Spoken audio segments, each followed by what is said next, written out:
গোপালদা, তুমি জঙ্গলে এই জায়গার খোঁজ কি করে পেলে? আরে আমার নাম গোপাল, আমি সব জায়গার। ওটা কি? গোপালদা, বাঘ! পালাও পালাও পালাও গোপালদা, পালাও, ধরতে পারলে খেয়ে ফেলবে।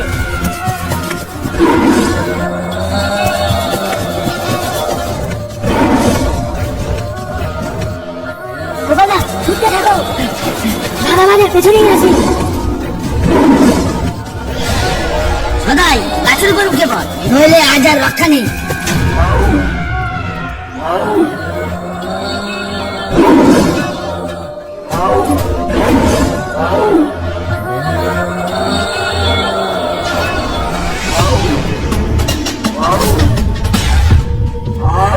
গোপালদা, দেখলে তো, জঙ্গলে ঢুকতে না ঢুকতেই এমন জমের মুখে পড়লাম। কি জানি বাবা, এবার কি হবে?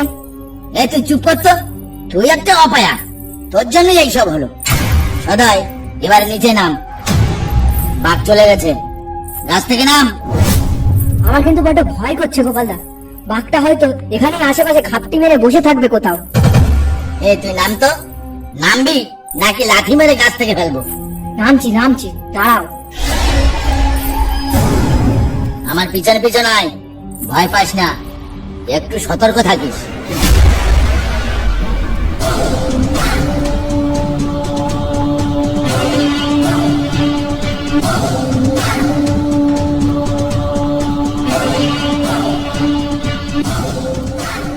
ওই দেখ গাছে কত বড় চাক ঝুলছে, ওই চাকগুলো না এক একটা যা মধু আছে না, তা দিয়ে সংসার চলবে না, একেবারে দৌড়বে। বেশি বেশি বাতেলা না ছেড়ে চলো চাকগুলো ভেঙে বাড়ি ফিরে যায়। শুরু থেকেই পেছনে জম পড়ে আছে, জানি না আর বাড়ি ফিরে যেতে পারবো কিনা। হাই ভগবান, এখন কি করব? এদিকে না আসাই ভালো ছিল।